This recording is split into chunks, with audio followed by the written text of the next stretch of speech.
asesinaron en este sentido. Bueno, muy bien, entonces ya tenemos el contacto con nuestra primera entrevistada. No sé si decirle doctora, profesora, autora, capacitadora o consultora, Laura Lewis. ¿Cómo le va, Laura? Buen día. Hola, buen día, ¿cómo estás? Gusto en saludarla aquí desde la 96.7, Rivadavia, Santa Fe.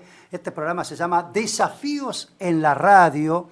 Y yo podría preguntarle a usted, como para tener un punto de referencia para la primera pregunta, de cuáles son los desafíos de la educación. Pero cuando empezamos el programa, no sé por qué salió el tema de que yo dije, estamos todos los periodistas y periodistas. Lo dije a propósito porque yo tenía un audio de una persona como usted, mexicana, que aclaró que no se dice todas y todos. No, claro, no. Por eso nosotros lo hicimos a propósito. Entonces nosotros dijimos aquí, hay que ir al mataburro.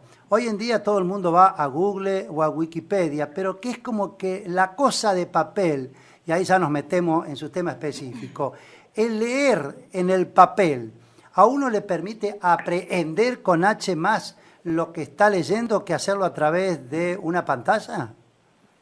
En realidad yo creo que lo importante acá es leer. Si después lo haces de una manera o de la otra, claramente leer en el papel lo que te permite es fijar mucho más, si era de una página, si era la otra, poder tomar nota, poder tal vez resaltar algún contenido.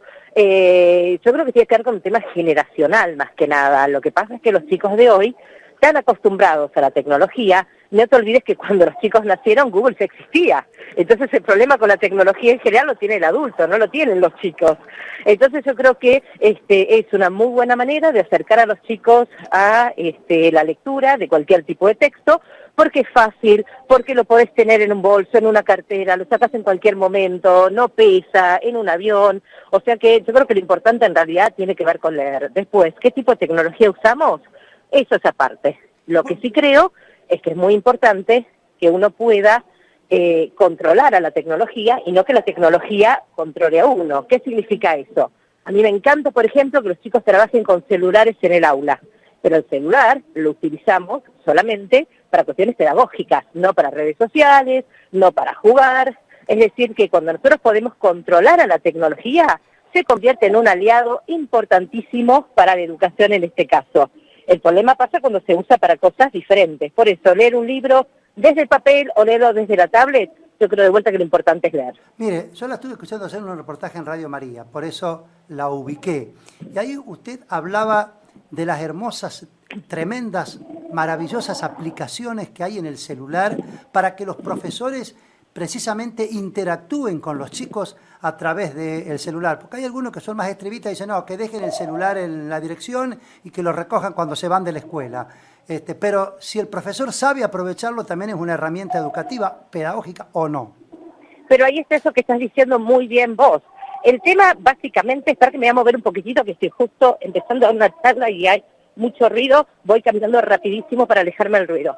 Yo creo que justamente ese es el tema importante y tiene que ver con que para que vos puedas utilizar cualquier tipo de tecnología, el manejo del aula tiene que ser impecable. ¿Qué significa que el manejo del aula tiene que ser impecable? Que cuando yo digo, sacamos los celulares y vamos a utilizar tal o cual aplicación, los alumnos lo hacen. No están con el celular debajo de la mesa, no están compitiendo a ver quién tiene el celular más moderno, no están trabajando con, no sé, con WhatsApp, con Facebook o con Twitter. Entonces me parece que por ahí pasa el tema, ¿no? Porque hacen reglas claras, porque hacen procedimientos y porque el docente realmente se haya ganado el respeto y la credibilidad de sus alumnos. Entonces, cuando esto es así y trabajas con pautas, trabajas con reglas, el celular pasa a ser un elemento importantísimo. El problema no es la herramienta, el problema es cuando el docente no tiene el control del aula, entonces la herramienta pasa a ser un distractor en el aula. Como se decía desde la época de la Revolución Industrial, más o menos para dar una referencia, y en los años 80, 90, cuando comenzaba también la revolución de las nuevas tecnologías, la tecnología no es mala ni buena en sí misma, sino depende del uso del que se le da, ¿no es cierto? Es como la televisión, o sea, mirar un rato de tele está buenísimo. Ahora, si la persona se pasa todo el día mirando televisión, ahí no está tan bueno. Por eso digo, la pregunta sería, ¿quién controla a quién? En la medida en que yo pueda controlar el celular, que controle el uso, me parece que es una herramienta fabulosa.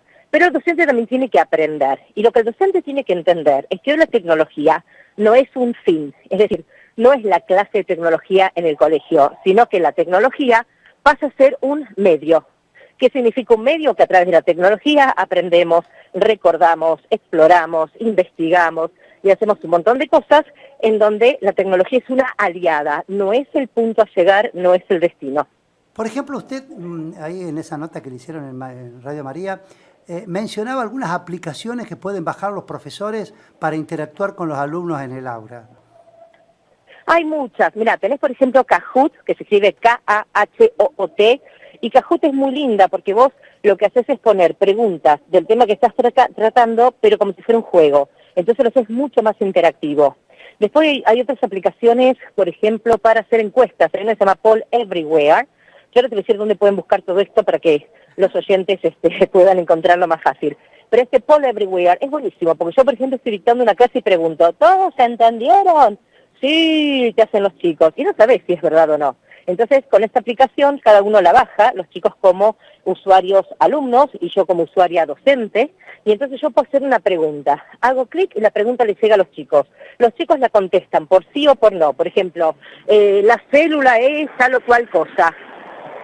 Entonces los chicos contestan y a mí rápidamente me llega procesada la respuesta y yo sé si el 50% de mis alumnos me está siguiendo, si el 100% me está siguiendo, si solamente el 10%. Es decir, hay tantas aplicaciones interesantísimas que si me permitiste cuento que después justamente de esa nota en Radio María, que tanta gente me escribió porque estaba interesada en el tema, subí un montón de aplicaciones a mi Facebook. Si te parece lo doy para que la gente pueda buscar esa información. Sí. Dale, Es sí. www.facebook.Laura Lewin Online. L de Laura con mayúscula, L de Lewin con mayúscula y O de online con mayúscula. Si entran a Laura Lewin Online y bajan al día martes, el martes entonces yo les conté lo que había contado en esta nota y les puse un montón de aplicaciones para que los docentes, inclusive los papás, puedan acceder. Ahora bien, ¿qué ha estado cambiando en los últimos años en las aulas o qué debería cambiar en las aulas para tener una educación siglo XXI? ¿La vamos incorporando de a poco? ¿Todavía tenemos la educación anterior con la que se educaron o con la que se educó usted, con la que me eduqué yo? Y uno dice, bueno, tan burro no fui, pero tampoco se puede, o sea, ¿cómo ir amalgamando ambas generaciones, digamos, desde el punto de vista del aula, de la educación de los chicos? Te voy a contar varias cosas. En principio, cuando vos decís tan burros nos salimos, era verdad, pero es verdad que la sociedad era diferente, que los chicos eran diferentes. Yo, por ejemplo, si faltaba, tenía que quedarme en mi casa y me aburría porque prácticamente no había televisión a la mañana. Hoy mi hija se queda a la mañana porque falta al colegio y tiene la Xbox, tiene su tablet, tiene un celular, tiene Netflix, es decir, que tiene un montón de cosas que antes no existían. O sea que hoy el docente, por empezar, está compitiendo con un arsenal de recursos que en nuestra época no había. Entonces, ¿el problema cuál es? Yo tengo la sensación de que estamos enseñando cosas que no necesariamente los alumnos necesitan saber, o te lo pongo al revés. ¿Estamos enseñando lo que los alumnos necesitan saber? ¿Estamos enseñando en la manera en que los alumnos necesitan aprender? ¿Y tenemos aulas que motiven, que provoquen, que estimulen, que activen, que energicen? Porque en la familia Ingalls, la maestra tenía dos chicos sentados mirando uno detrás del otro, se miraban a la nuca. Lo que tenía sentido en ese momento, porque la información provenía de la maestra era fuente de conocimiento. Hoy cuando yo dicto un curso también tengo a la gente sentada para adelante, porque la información proviene de mí. Pero en el aula, en donde el docente ya no es más la única fuente de conocimiento, y donde los chicos trabajan juntos, y trabajan por proyectos, y trabajan investigando, y comparten información, la información viene del centro de la mesa. Es decir, que tenemos que empezar a cambiar estas aulas. Hay que cambiar las aulas entonces. Hay que cambiar la fisonomía del aula. Sí, se trata de diseño y no de decoración, ¿eh? Tenemos que cambiar exactamente lo que decís vos, la arquitectura del aula. Cómo se van a sentar los chicos, qué recursos voy a tener en el aula. Hoy es la verdad que muy naïve pensar que yo puedo darle clase a 30 chicos que necesiten lo mismo en el mismo momento y de la misma manera. O sea que hoy ya estamos hablando del aula heterogénea, estamos hablando del aula diferenciada, estamos hablando de la educación personalizada. Y en ese sentido tendríamos que preguntarnos si el sistema y los docentes están acompañando estas transformaciones. Es decir, ¿será posible que los docentes estén demasiado enfocados en ellos y no en sus alumnos? ¿Será posible tal vez que estén demasiado enfocados en enseñar y no en ayudar a sus alumnos a aprender? ¿Será posible que muchos docentes estén enseñando como ellos aprendieron? Porque si es así estamos en problemas, porque estos chicos tienen otras necesidades, otros ritmos, otras expectativas, y nosotros tenemos que, como todo profesional, ayornarnos a esta nueva realidad. Si no pareciera que tenés docentes en AM y chicos en FM. Claro. Entonces, más tecnología, más proyectos, más hacer que el alumno esté activo y no pasivo recibiendo la información nada más alumnos que hagan cosas. Hoy sabemos que aprendemos más viendo y haciendo que escuchando. Entonces, cuando el docente lo único que hace es hablar, los chicos pueden estar mirando, pero al rato es posible que ya no estén más mentalmente con el docente, que estén físicamente, pero que estén aburridos pensando en otra cosa. Entonces necesitamos empezar a reestructurar las clases. Un aula interactiva, dice usted. Un aula mucho más interactiva en donde volvamos a poner al alumno en el medio de la escena. Un aula en donde volvamos a humanizar la educación. Tenemos que trabajar con habilidades socioemocionales, tenemos que enseñarles a nuestros alumnos física, matemática e inglés, pero también a manejar el enojo, manejar la ira, a manejar las frustraciones, resiliencia emocional, a que ellos sepan que todos podemos llegar a nuestro mayor potencial y a través de un feedback concreto, específico y afectivo, podemos ayudarlos a mejorar. Si yo te tomo una prueba y te sacaste un 3 y te la entrego, bueno, próximo tema, y vos te quedás con esa nota, vos no sabés de repente cómo podés mejorar, qué tenés que hacer para que la próxima vez te vaya mejor. Entonces tenemos que trabajar con un feedback concreto, específico, charlar, generar curiosidad. Uno de los problemas más grandes que tiene la educación hoy es que pareciera que está todo centrado en la nota, en aprobar, cuando lo que nosotros tenemos que generar como colegios, como directivos, como docentes y como papás, es un enfoque en aprender, y después aprobar viene por añadidura. Es decir, que lo que yo necesito es despertar esa curiosidad en los chicos para que quieran aprender. Es como cuando vos vas al cine y te gustó tanto la película. A mí me gustó, por ejemplo, muchísimo El Gran Showman, cuando la vi hace unos meses. Y me acuerdo que salí del cine y me puse a investigar en Google quién era, si era verdad, si era una historia verdadera. Eso es lo que tenemos que generar en el aula. Chicos que tengan ganas de seguir investigando. Clases interesantes. No hay peor cosa para un cerebro que aburrirse. Entonces, si yo te doy la posibilidad a vos de aburrirte porque la clase es muy lenta o porque el tema no te interesa, y claramente vas a hacer lío, te vas a portar mal o vas a hablar con el alumno de al lado. Por eso tenemos que conocer cómo funciona el cerebro, por eso tenemos que seguir aprendiendo y capacitándonos, para seguir formándonos y para poder darle a nuestros alumnos la mejor educación posible hoy. Nosotros tenemos que enseñar en función de lo que sabemos hoy acerca de educación. Laura, ¿y vos que recorres el país? Perdón. ¿Cómo, perdón? Vos que recorres el país, ¿cómo ves la educación en las provincias en relación a lo que describís? Si le damos Yo recorro no solo el país, sino que el mundo. El mundo, ¿no es cierto? Pero hablando de Argentina... En Costa Rica, en Colombia, en México, y te puedo contar que esto es algo muy parecido en muchos lados, en donde vos tenés excelentes docentes y docentes que no son tan buenos, docentes apasionados y docentes que no están tan apasionados. Yo creo que es una realidad que pasa en todos lados, y tampoco podemos comparar grandes ciudades con pueblitos, en donde vos, si querés una profesora de física, y a veces tenés que conformarte con el docente que tenés en el pueblito porque no podés salir a conseguir otro docente más calificado porque no tenés tanta oferta de docentes. O sea que yo creo que la capacitación toma un rol importantísimo en donde lo que nosotros tenemos que trabajar es en ayudar a nuestros docentes a ser cada vez mejores docentes. ¿Y esto en la provincia de Santa Fe tenés alguna apreciación por lo que pudiste observar en estas horas? O... Mira, yo estoy en este momento por empezar una charla en el 8º Congreso Provincial de Educación y tenemos 1.500 personas. ¿Eso te habla de qué? Esto te habla de las ganas que hay por aprender, Bien. Esto te habla de la pasión de muchos docentes y esto es lo que nosotros no tenemos que perder. Cuando vos hablas de, brevemente, todo lo que describiste, en líneas generales veo un material tuyo que se llama aulas afectivas, ¿no es cierto? En líneas generales, para explicarle al oyente, ya redundaste en algunas explicaciones, pero digamos, brevemente, ¿qué es una aula afectiva? Bueno, nosotros ya sabemos que sin vínculo no hay aprendizaje, es decir, que la conexión emocional con el alumno es fundamental para aprender. Esto lo ves vos tal vez como mamá, que tal vez al nene le cuesta mucho alguna materia en el colegio, le pusiste una maestra particular y enseguida arrancó. ¿Y cuál fue la diferencia? Y tal vez esta maestra particular se tomó el tiempo, le puso la mano en el hombro, lo esperó, lo miró a los ojos, le dijo, dale que vos podés, yo confío en vos, estableció una conexión emocional. Es decir, esto es absolutamente científico. Nuestros cerebros están formateados, cableados para aprender mucho mejor en entornos afectivos. Además, cuando vos trabajás en el aula, con el humor, con el movimiento, con la parte social, cuando vos trabajás con el juego, donde hay reconocimiento, donde hay, agradecimiento, donde hay aire, color, música, nosotros lo que hacemos es segregar dopamina, y la dopamina es buenísima, porque cuando vos segregás dopamina, vos lográs memorias más fuertes, es decir, que te acordás más. Y por el otro lado, cuando vos estás asustado, nervioso, con miedo, te sentís amenazado, pensás que la maestra no te quiere, o pensás que esto no te va a salir, o te da vergüenza, tu organismo lo que hace es segregar cortisol, que es una de las hormonas del estrés. Ya sabemos que cuando vos tenés niveles de cortisol muy altos en el organismo, no podés pensar y no podés recordar.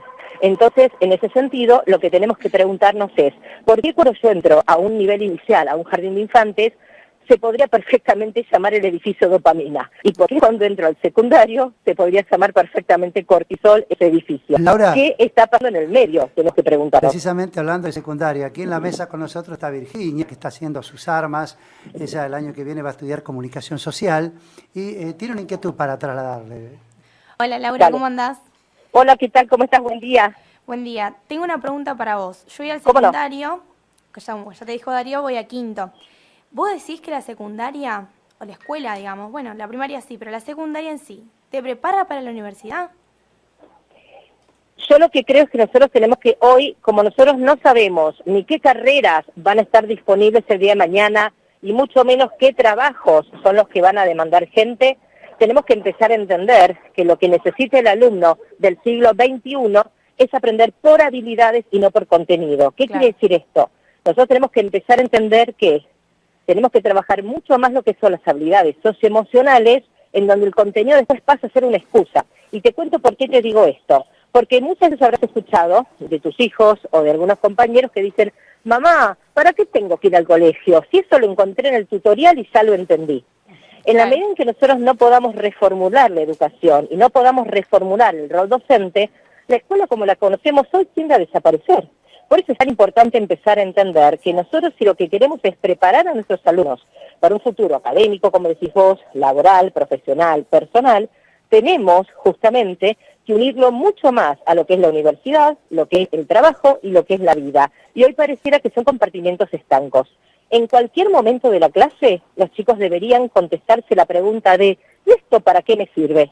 Porque si los chicos creen, piensan o sienten que lo que están viendo en el aula no les sirve, automáticamente el cerebro deja de prestar atención, se desactiva. Claro. Entonces nosotros necesitamos de alguna manera replantearnos los diseños curriculares, replantearnos los programas de clase para poder ofrecer una propuesta que sea interesante y que sirva. Hoy, si me preguntas a mí, creo que tenemos muchos programas obsoletos en donde el docente lo da a rajatabla y mientras le está dictando muchas veces dice, ¿para qué le servirá esto? Entonces ahí necesitas también docentes que puedan tomar una decisión y que, yo siempre digo, ¿no? Qué triste en los colegios en donde el directivo le dice al docente que tiene que enseñarle a pensar a los chicos, pero no deja pensar a los docentes. El docente hay que empoderarlo, hay que acompañarlo, hay que ayudarlo. Uy, me están llamando para empezar la clase. Bueno, precisamente La por clase, eso ya yo va ya bien, estaba la mirando. tarde de congreso. Yo ya la iba a interrumpir yo porque usted me dijo a las 9:30 tengo que arrancar. Sí, Laura, exacto.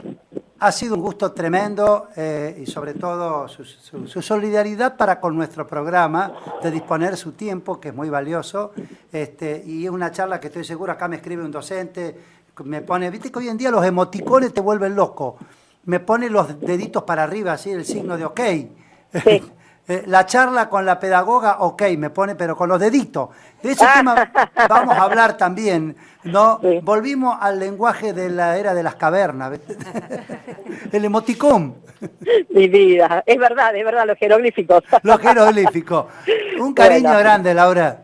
Lo que necesiten cuando necesiten, y a la gente, el que tiene preguntas o quiere saber más sobre el uso del celular, van bajando en Laura Lewin Online y el martes ahí tienen toda la información. Y cualquier consulta, por supuesto, los espero. Gracias, muy amable. Muy bien. Un hemos estado abrazo en y que tengan un contacto muy lindo con día. Gracias. Gracias. Con Laura Chau, chau. Lewin. Laura Lewin, ella se identifica en el Facebook como capacitadora, autora y consultora. Esas tres cosas. Pero tiene muchos libros, por lo que vemos acá Y en hay el muchos Facebook. libros y hay muchos videos de las charlas que da, así que podés acceder a esos videos como ella dice, en los tutoriales y demás, pero bueno, Claro. videos de YouTube o de grabaciones que ella brinda que te van a seguramente asesorar como esta charla, que realmente fue muy interesante, ¿no? Sí, sí. Las 9:34 por la mañana.